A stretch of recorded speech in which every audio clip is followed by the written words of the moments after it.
The Israeli Prime Minister has issued a solid no to a proposed hostage ceasefire deal, calling it, quote, delusional, and describing it as, quote, a surrender that would lead to another massacre. Benjamin Netanyahu says the Israeli Defense Forces will continue to target the last remaining strongholds of Hamas in Gaza and will act according to international law, he says, allowing the population safe passage out of the combat zones. For more, let's bring in ABC News senior White House correspondent Selena Wang at the White House, along with ABC News national security and defense analyst Mick Mulroy. Selena, beginning with you. Benjamin Netanyahu didn't say negotiations are closed. And meanwhile, Secretary of State Antony Blinken, he's been holding high-level meetings in Israel with the IDF, but also, and Hamas, have weighed in as well. What are the objectives for Blinken? What's the state of play there?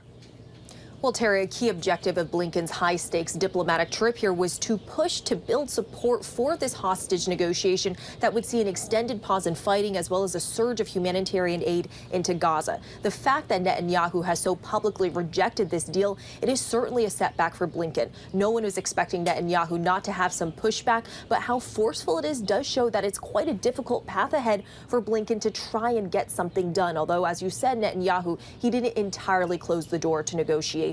Now, another key purpose of Blinken's trip to the region is to try and tamp down regional tensions. At the same time, the war is ongoing. The U.S. is dealing with multiple other issues in the region, including continued attacks on U.S. forces, the U.S. still responding to the death of 3 soldiers in Jordan, as well as the continued Houthi militant attacks on commercial shipping in the Red Sea. The U.S. has been leading an international coalition of countries that have been going after these Houthi military sites. So Antony Blinken under huge pressure here, not only on the hostage negotiation front, which is looking very difficult, but also to tamp down on those regional tensions. All right, and we've got a 2-minute warning for the appearance of Secretary Blinken in the region to hold a press conference where he'll fill us in. And Mick, I want to go. Oh, all right, so Mick, hang on, Selena.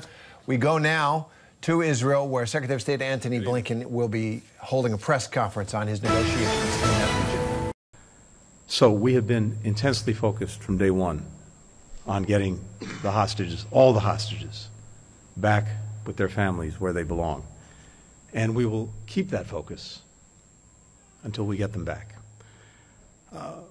We had an opportunity today to discuss with the Israeli government the response that Hamas sent last night to the proposal that the United States, Qatar, and Egypt had put together to bring the remaining hostages home and extend the humanitarian pause.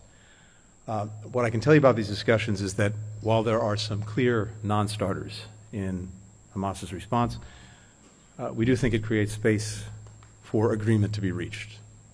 And we will work at that relentlessly until we get there.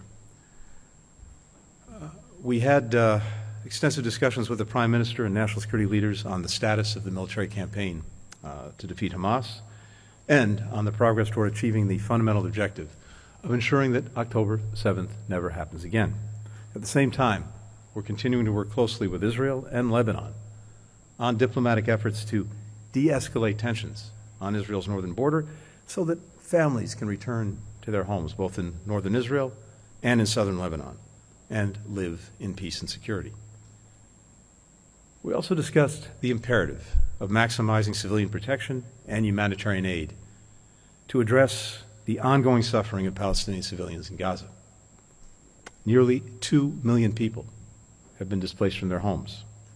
Hundreds of thousands are experiencing acute hunger. Most have lost someone that they love.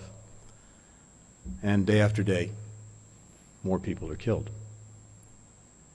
On all of my previous visits here, and pretty much every day in between, we have pressed Israel in concrete ways to strengthen civilian protection, to get more assistance to those who need it.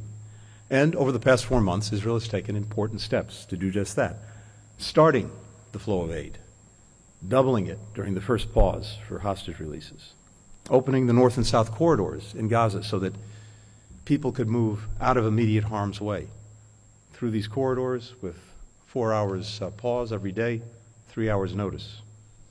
Opening Kerem Shalom, starting the flow of assistance from Jordan, establishing deconfliction mechanisms for humanitarian sites. As a result, today, more assistance than ever is moving into Gaza from more places than at any time since October 7th.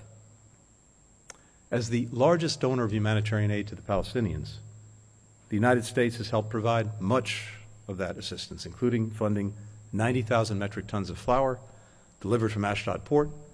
That's enough to provide bread for 1.4 million people for the next 5 months. A UN team began its mission to the north to assess conditions for the civilians who are still there, as well as what needs to be done to allow displaced Palestinians to return back home to the north. And yet, as I said to the Prime Minister and to other Israeli officials today, the daily toll that its military operations continue to take on innocent civilians remains too high. In our discussions today, I highlighted some key steps that Israel should take to ensure that more aid reaches more people in Gaza. Israel should open Erez so that assistance can flow to northern Gaza, where, as I said, hundreds of thousands of people are struggling to survive under dire conditions. It should expedite the flow of humanitarian assistance from Jordan. It should strengthen deconfliction and improve coordination with the humanitarian providers. And Israel must ensure that the delivery of life-saving assistance to Gaza is not blocked for any reason by anyone. We urge Israel to do more to help civilians, knowing full well that it faces an enemy that would never hold itself to those standards, an enemy that cynically embeds itself among men, women, and children, and fires rockets from hospitals, from schools, from mosques, from residential buildings, an enemy whose leaders surround themselves with hostages, an enemy that has declared publicly its goal to kill as many innocent civilians as it can simply because they're Jews, and to wipe Israel off the map. That's why we've made clear that Israel is fully justified in confronting Hamas and other terrorist organizations. And that's why the United States has done more than any other country to support Israel's right to ensure that October 7th never happens again. Israelis were dehumanized in the most horrific way on October 7th. The hostages have been dehumanized every day since. But that cannot be a license to dehumanize others. The overwhelming majority of people in Gaza had nothing to do with the attacks of October 7th. And the families in Gaza whose survival depends on deliveries of aid from Israel are just like our families. Their mothers and fathers, sons and daughters, want to earn a decent living, send their kids to school, have a normal life. That's who they are. That's what they want. And we must not lose sight of that. We must not lose sight of our common humanity. We remain determined as well to pursue a diplomatic path to a just and lasting peace and security for all in the region. Hi everyone, George Stephanopoulos here. Thanks for checking out the ABC News YouTube channel. If you'd like to get more videos, show highlights, and watch live event coverage, click on the right over here to subscribe to our channel, and don't forget to download the ABC News app for breaking news alerts. Thanks for watching.